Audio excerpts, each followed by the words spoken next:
निर्भीड निष्पक्ष वृत्तांकनाचा बुलंद आवाज राजसत्ता न्यूज। टोल प्रशासनाच्या लेखी आश्वासनानंतर उपोषण मागे, वेळेत कामे पूर्ण न झाल्यास प्रवीण कानवडे यांचा आत्मदहनाचा इशारा। पुणे नाशिक राष्ट्रीय महामार्गावरील हिवरगाव पावसा टोल नाक्यावर राष्ट्रवादी काँग्रेस पक्षाच्या वतीने विविध प्रलंबित मागण्यांसाठी सुरू करण्यात आलेले आमरण उपोषण अखेर प्रशासनाच्या लेखी आश्वासनानंतर मागे घेण्यात आले आहे। नाशिक पुणे महामार्गाचे काम चालू असताना सुरक्षेच्या दृष्टीने आवश्यक ते दिशादर्शक फलक, रिफ्लेक्टर्स, स्ट्रीट लाईट्ससह सर्व्हिस रोड तसेच बोगद्यांमध्ये साचणाऱ्या पाण्याचा निचरा करणे यासारख्या विविध सुविधा पुरवण्यात याव्यात अशी मागणी आंदोलकांनी केली होती। तसेच या रस्त्यावरील खड्डे त्वरित बुजवण्यात यावेत आणि रायतेवाडी फाट्यावरील पुलाचे काम लवकरात लवकर पूर्ण करण्यात यावे अशा प्रमुख मागण्या करण्यात आल्या होत्या।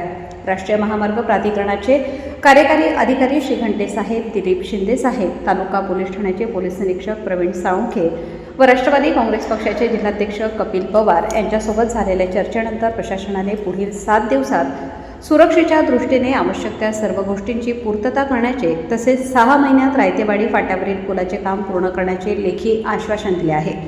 प्रशासनाच्या या लेखी आश्वासनावर विश्वास ठेवून सध्या हे आमरण उपोषण तात्पुरते मागे घेण्यात आल्याचे राष्ट्रवादी काँग्रेसचे शहराध्यक्ष प्रवीण कानवडे व उपोषणार्थी विद्यार्थी राष्ट्रवादी काँग्रेसचे तालुकाध्यक्ष गजानन भोसले यांनी सांगितले।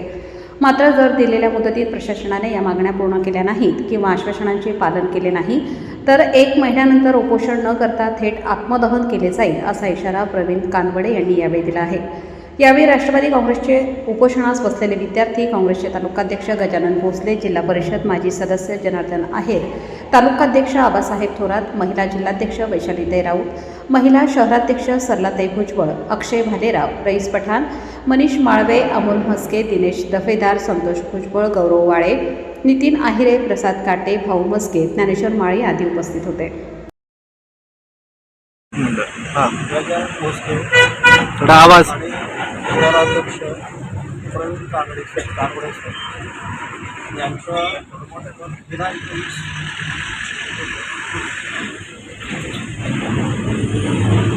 तारखेपासून आंदोलन राष्ट्रीय महामार्गावरील कामासंदर्भात उपोषणास बसले आंदोलन केलेलं होतं। त्या अनुषंगाने त्यांच्या मागण्या NHAच्या वतीनं मी त्यांना राष्ट्रीय महामार्ग NHA पुणे कार्यालयाच्या वतीने सुभाष घंटे कार्यालयाचा प्रतिनिधी म्हणून या ठिकाणी उपोषणस्थळी त्यांच्या मागण्या व त्यावरील निवेदन संदर्भात NHAच्या वतीनं त्यांच्या मागण्या संदर्भात आम्ही त्यांना पूर्ण करण्याबाबत आश्वासन दिलेलं आहे। त्यानुसार त्यांनी प्रशासनाला सहकार्य करू त्या आश्वासनाने त्यांना आम्ही लेखी त्यांना पूर्ण करून तात्काळ संबंधित ठेकेदाराकडून काम करून त्यांना आश्वासन देऊ। किती दिवसात हे काम पूर्ण? 6 महिन्यामध्ये CA ॲग्रीमेंटनुसार सर्वच कामं पूर्ण करण्याबाबत आम्ही त्यांना सक्त सूचना ठेकेदारांना दिलेल्या आहेत आणि त्यांनी पूर्ण नाही केल्यास नियमानुसार त्यांच्यावर कारवाई करण्याची पण त्यांना आश्वासन दिलेले आहे। सेफ्टी मेजरमेंटच्या बाबतीत उपाययोजना करण्याबाबत तात्काळ 7 दिवसाच्या आत करण्यात येईल। उर्वरित बाबीचे त्यांना आम्ही लेखी आश्वासन देऊ।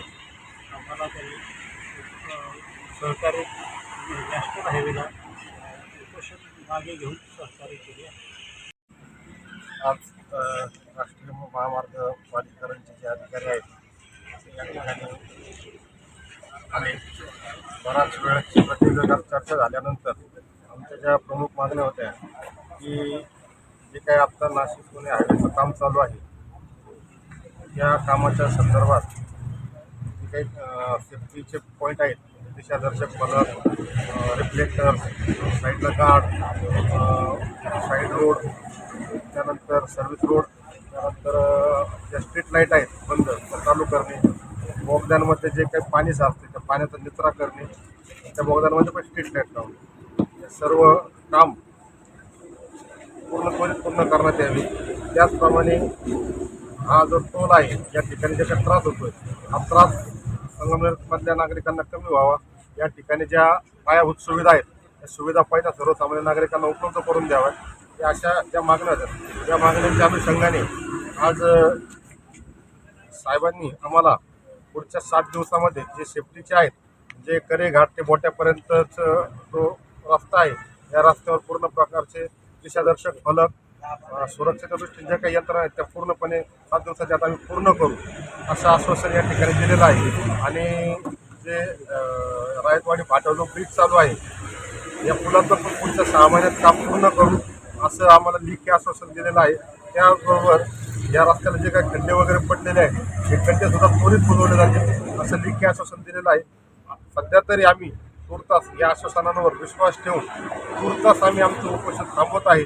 परंतु यांनी जर दिलेल्या वेळेत हे आश्वासन नाही पाळलं तर याहीपेक्षा वेगळ्या स्वरूपात आंदोलन आम्ही या ठिकाणी करू असं पण या ठिकाणी निमित्तानं मी अधिकाऱ्यांना सांगू इच्छितो. तुम्ही हे आंदोलन चालू केलं, तुम्हाला लेखी निवेदन भेटलेलं आहे, तर तुमचं निरसन झालं आहे का? बघा कसं आहे, निरसन तर झालेलं नाही आहे, पण त्यांना एक संधी देतोय आम्ही. या संधीच्या माध्यमातून जर त्यांनी काम केलं नाही तर पुढच्या वेळेला आत्मदहन करू. उपोषण नाही करणार, आता आत्मदहन करू. आता कंपनी ब्लॅकलिस्ट झाली पाहिजे या मागणीवर अधिकाऱ्यांनी तुम्हाला कोणत्याही प्रकारचं तसं सांगितलं नाही, आश्वासन दिलं नाही, याबद्दल तुमचं काय मत? तर कंपनीला ब्लॅकलिस्ट करावं अशी आम्ही मागणी केलेली आहे.